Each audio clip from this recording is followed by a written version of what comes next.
നമസ്കാരം. ഇന്ത്യയിലെ ഭിന്നശേഷി അവകാശങ്ങളെക്കുറിച്ചും എല്ലാവരെയും ഉൾക്കൊള്ളുന്ന വിദ്യാഭ്യാസത്തെക്കുറിച്ചും നിങ്ങൾ നൽകിയ ഈ സോഴ്സുകൾ ശരിക്കും ഗംഭീരമാണ്. ഇത് വെറുതെ കുറച്ച് നിയമങ്ങൾ പഠിക്കുക എന്നതിലുപരി നമ്മുടെ ചിന്താഗതിയിൽ വന്ന ഒരു വലിയ മാറ്റത്തിന്റെ കഥയാണ്, അല്ലേ? തീർച്ചയായും ഇത് നിയമത്തിന്റെ മാത്രം കഥയല്ല, സമൂഹത്തിന്റെ കാഴ്ചപ്പാട് എങ്ങനെ മാറി എന്നതിലാണ് കാര്യം. അതെ, നിങ്ങളുടെ ഒരു സോഴ്സിൽ ആ മാറ്റത്തെ 4 ഘട്ടങ്ങളായി തിരിക്കുന്നുണ്ട്. നമുക്കതിൽ നിന്ന് തുടങ്ങിയാലോ? നല്ല ആശയമാണ്. തുടക്കം ഒഴിവാക്കലിൽ നിന്നായിരുന്നു, അതായത് എക്സ്ക്ലൂഷൻ. ഭിന്നശേഷിയുള്ളവരെ സമൂഹത്തിന്റെ ഭാഗമായി പോലും കാണാത്തൊരു കാലം, അവർക്ക് വിദ്യാഭ്യാസം നൽകേണ്ടതില്ല എന്ന് ചിന്തിച്ചിരുന്നൊരു കാലം. ശരിയാണ്. അതിനുശേഷം വന്നതാണ് വേർതിരിക്കൽ, സെഗ്രിഗേഷൻ. ഇവിടെയാണ് സ്പെഷ്യൽ സ്കൂളുകൾ വരുന്നത്. ഓ, ഓക്കേ. കാഴ്ചയില്ലാത്തവർക്ക് ഒരു സ്കൂൾ, കേൾവിക്കുറവുള്ളവർക്ക് വേറൊന്ന്. വിദ്യാഭ്യാസം കൊടുക്കുന്നുണ്ട്, പക്ഷെ അത് സമൂഹത്തിൽ നിന്ന് മാറ്റി നിർത്തിക്കൊണ്ടാണ്. ഒരു പ്രത്യേക സ്ഥലത്ത്. അതെ, അതിനെയാണ് നമ്മൾ സ്പെഷ്യൽ എഡ്യൂക്കേഷൻ എന്ന് പറയുന്നത്. ശരി, അപ്പോ അടുത്ത ഘട്ടം സംയോജനം അഥവാ ഇന്റഗ്രേഷൻ. ഇതാണ് കുറച്ചുകൂടി സങ്കീർണം, അല്ലേ? അതെ, ഇവിടെ എല്ലാവരെയും ഒരേ സ്കൂളിലേക്ക് കൊണ്ടുവന്നു, പക്ഷേ സ്കൂളിനകത്ത് അവരെ വേർതിരിച്ചു നിർത്തി. ഒരേ കെട്ടിടത്തിലാണെങ്കിലും നിങ്ങൾ ഞങ്ങളിൽ നിന്ന് വ്യത്യസ്തനാണെന്ന് എപ്പോഴും ഓർമ്മിപ്പിച്ചുകൊണ്ടിരിക്കും. നിങ്ങളുടെ ഒരു വീഡിയോയിൽ അതിനൊരു നല്ല പ്രയോഗമുണ്ട്, സെയിം ബട്ട് ഡിഫറെന്റ്. അതേ പ്രയോഗം. അവിടെയാണ് മെയിൻ സ്ട്രീമിംഗ് എന്ന് വാക്ക് വരുന്നത്. പലരും ഇതിനെ ഇൻക്ലൂഷനുമായി തെറ്റിദ്ധരിക്കാറുണ്ട്. പക്ഷെ അത് ഇന്റഗ്രേഷന്റെ ഭാഗമാണ്. അതെ. അപ്പൊ നമ്മൾ ഒടുവിലെത്തുന്നത് ഉൾക്കൊള്ളലിൽ, അതായത് ഇൻക്ലൂഷൻ എന്ന ആശയത്തിലേക്കാണ്. അതെ, അതാണ് ഇന്നത്തെ ലക്ഷ്യം.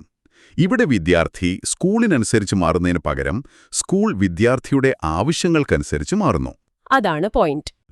നീതി അഥവാ ഇക്വിറ്റിയാണ് പ്രധാനം. നിങ്ങളുടെ ഒരു വീഡിയോയിൽ അവതാരകൻ പറയുന്നത് പോലെ സ്കൂളിന്റെ മനോഭാവം ഞാനില്ലേ നിനക്ക് എന്നായി മാറുന്നു. കൊള്ളാം. അപ്പോൾ ഈ ഒരു പശ്ചാത്തലത്തിൽ നമുക്ക് നിയമങ്ങളെക്കുറിച്ച് സംസാരിക്കാം.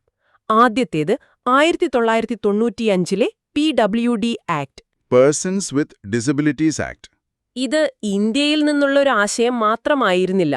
ഇതിന് പിന്നിലൊരു അന്താരാഷ്ട്ര പശ്ചാത്തലമുണ്ട്, അല്ലേ? ഉണ്ട്. അത് വളരെ പ്രധാനമാണ്. 1993 മുതൽ 2002 വരെ ഏഷ്യൻ ആൻഡ് പസഫിക് ദശാബ്ദം ഭിന്നശേഷിയുള്ളവർക്കായി എന്നൊരു പ്രഖ്യാപനമുണ്ടായിരുന്നു. ഓക്കെ. അതിൽ ഇന്ത്യ ഒപ്പുവെച്ചതിന്റെ ഭാഗമായിട്ടാണ് ഈ നിയമം വരുന്നത്. അതുകൊണ്ടൊരു അന്താരാഷ്ട്ര സമ്മർദ്ദം ഇതിനു പിന്നിലുണ്ടായിരുന്നു. ഈ നിയമത്തിലെ ഏറ്റവും ശ്രദ്ധേയമായ കാര്യം അത് 7 തരം ഭിന്നശേഷികളെ വ്യക്തമായി നിർവചിക്കാൻ ശ്രമിച്ചു എന്നതാണ്. അതെ, പൊതുവായി പറയുന്നതിന് പകരം കൃത്യമായ നിർവചനങ്ങൾ നൽകി. ഉദാഹരണത്തിന് അന്ധത, അത് പൂർണ്ണമായി കാഴ്ചയില്ലാത്ത അവസ്ഥ മാത്രമല്ലല്ലോ. അല്ല, അതിന് സ്നെല്ലൻ ചാർട്ട് വെച്ചുള്ള ഒരു അളവുണ്ടായിരുന്നു. അതെ, അത് വളരെ കൗതുകകരമായി തോന്നി. സാധാരണ കാഴ്ച 6:6 ഈ നിയമപ്രകാരം അന്ധതയായി കണക്കാക്കുന്നത് 6:60 താഴെയുള്ള കാഴ്ചയെയാണ്.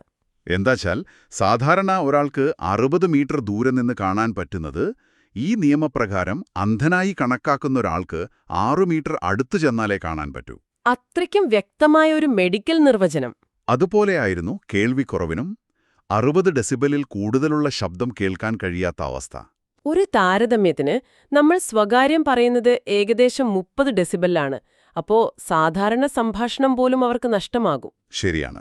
ഇതുകൂടാതെ കുഷ്ഠരോഗം ഭേദമായവർ, ചലനപരമായ വൈകല്യം, പിന്നെ ആ വാക്കുകൾ തന്നെ ഇപ്പോൾ ഉപയോഗിക്കാൻ ഒരു മടിയാണ്, ബുദ്ധിമാന്ദ്യം, മാനസിക രോഗം എന്നിവയും ഉൾപ്പെടുത്തിയിരുന്നു.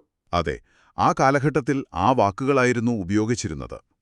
ഈ നിയമം 18 വയസ്സുവരെ സൗജന്യ വിദ്യാഭ്യാസം ഉറപ്പാക്കി. പിന്നെ തൊഴിൽ സംവരണം. അതെ, 3% സംവരണം. ഒഴിവുകൾ നികത്തിയില്ലെങ്കിൽ അടുത്ത വർഷത്തേക്ക് മാറ്റിവെക്കണമെന്നും വ്യവസ്ഥയുണ്ടായിരുന്നു. ഇതൊരു വലിയ തുടക്കമായിരുന്നു.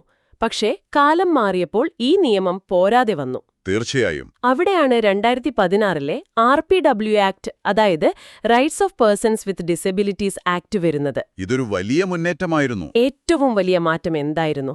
ആ സംഖ്യയിലുള്ള വർധനവ് തന്നെയാണോ? അതെ, അംഗീകരിക്കപ്പെട്ട വൈകല്യങ്ങളുടെ എണ്ണം 7-ൽ നിന്ന് 21 ഉയർന്നു. 21.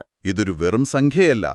ആസിഡ് ആക്രമണത്തിനിരയായവർ, പാർക്കിൻസൺസ് രോഗം, ഓട്ടിസം, ഡിസ്ലെക്സിയ പോലുള്ള പഠന വൈകല്യങ്ങൾ ഇവയെല്ലാം ഉൾപ്പെടുത്തി. ആസിഡ് ആക്രമണത്തിനിരയായവരെ ഉൾപ്പെടുത്തിയത് ഒരു വലിയ സാമൂഹിക പ്രഖ്യാപനം കൂടിയാണ്. തീർച്ചയായും. അതൊരാക്രമണത്തിന്റെ ഫലമാണ്. അതിനൊരു വൈകല്യമായി കണ്ട സംരക്ഷണം നൽകേണ്ടത് സമൂഹത്തിന്റെ ഉത്തരവാദിത്വമാണെന്ന് ആ നിയമം പറഞ്ഞു. അതുപോലെ പഠന വൈകല്യങ്ങൾ, മുൻപ് മടിയൻ എന്നൊക്കെ മുദ്രകുത്തിയിരുന്ന കുട്ടികൾക്ക് യഥാർത്ഥത്തിൽ സഹായം വേണമെന്ന് നിയമപരമായി അംഗീകരിച്ചു. അതെ. അതോടൊപ്പം തൊഴിൽ സംവരണം 3% നിന്ന് 4% ഉയർത്തി. ഈ നിയമം കാഴ്ചപ്പാടിലും വലിയ മാറ്റം കൊണ്ടുവന്നു. നിങ്ങളുടെ സോഴ്സുകളിൽ ഇംപെയർമെന്റ്, ഡിസബിലിറ്റി, ഹാൻഡിക്യാപ്പ് എന്നീ വാക്കുകൾ തമ്മിലുള്ള വ്യത്യാസം പറയുന്നുണ്ട്. അത് വളരെ പ്രധാനപ്പെട്ട ഒന്നാണെന്ന് എനിക്ക് തോന്നി. ശരിയാണ്. നമുക്കതൊന്ന് ലളിതമായി വിശദീകരിക്കാം. തീർച്ചയായും. ഇംപെയർമെന്റ് എന്നത് ശരീരത്തിന്റെ തലത്തിലുള്ള ഒരു പ്രശ്നമാണ്. ഒരവയവത്തിന് തകരാറുണ്ട്. അത് ഇംപെയർമെന്റ്. ഓക്കെ. അതിന്റെ ഫലമായി ഒരു വ്യക്തിക്ക് ഒരു കാര്യം ചെയ്യാൻ കഴിയുന്നില്ലെങ്കിൽ, ഉദാഹരണത്തിന് നടക്കാൻ കഴിയുന്നില്ലെങ്കിൽ, അതൊരു ഡിസബിലിറ്റിയാണ്. ശരി. അപ്പോൾ ഹാൻഡിക്യാപ്പ് എന്നതെന്താണ്? അതാണ് എപ്പോഴും സംശയമുണ്ടാക്കുന്നത്. ഹാൻഡിക്യാപ്പ് സമൂഹമുണ്ടാക്കുന്ന ഒരു തടസ്സമാണ്. അത് സാഹചര്യങ്ങളെ ആശ്രയിച്ചിരിക്കും. ഉദാഹരണത്തിന്, നടക്കാൻ കഴിയാത്ത അതേ വ്യക്തി ഒരു വീൽചെയറിൽ പോകുമ്പോൾ നിരപ്പായ വഴിയിൽ അയാൾക്ക് ഹാൻഡിക്യാപ്പ് ഇല്ല.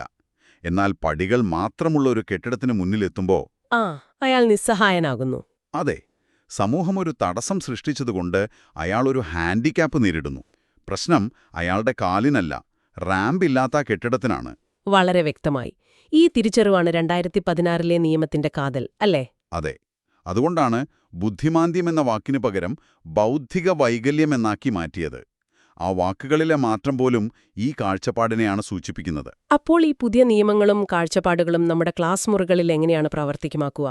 സഹ അധ്യാപനം അഥവാ കോ ടീച്ചിംഗ് എന്നൊരാശയത്തെക്കുറിച്ച് നിങ്ങളുടെ സോഴ്സുകളിൽ പറയുന്നുണ്ട്. കോ ടീച്ചിംഗ് വളരെ ഫലപ്രദമായ ഒന്നാണ്.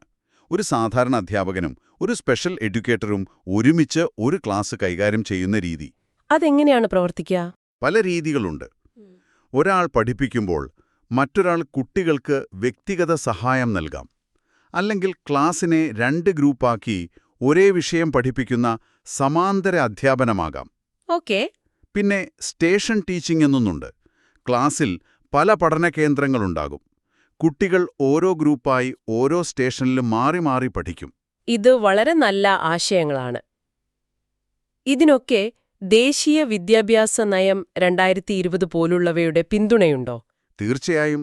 NEP 2020 ഇൻക്ലൂഷന് വലിയ പ്രാധാന്യം നൽകുന്നുണ്ട്. ഭിന്നശേഷിയുള്ളവരെ വിശേഷിപ്പിക്കാൻ ദിവ്യാംഗ് എന്ന വാക്കാണ് NEP ഉപയോഗിക്കുന്നത്. പക്ഷേ ഇൻക്ലൂഷൻ ഭിന്നശേഷിയിൽ മാത്രം ഒതുങ്ങുന്നില്ലല്ലോ. ഇല്ലേയല്ല. LGBTQI+ വിഭാഗത്തിൽപ്പെട്ട വിദ്യാർത്ഥികളെയും സാമൂഹികമായും സാമ്പത്തികമായും പിന്നോക്കം നിൽക്കുന്നവരെയും ഉൾക്കൊള്ളണമെന്ന് NEP വ്യക്തമായി പറയുന്നുണ്ട്. NEPയിൽ നിന്നുള്ള മറ്റു ചില കാര്യങ്ങളും എന്റെ ശ്രദ്ധയിൽപ്പെട്ടു. പെൺകുട്ടികൾക്കും ട്രാൻസ്ജെൻഡർ വിദ്യാർത്ഥികൾക്കും വേണ്ടിയുള്ള ജെൻഡർ ഇൻക്ലൂഷൻ ഫണ്ട്. അതെ. അതുപോലെ കസ്തൂർബാ ഗാന്ധി ബാലികാ വിദ്യാലയങ്ങളെ ശക്തിപ്പെടുത്തുന്നതിനെക്കുറിച്ചും പറയുന്നുണ്ട്.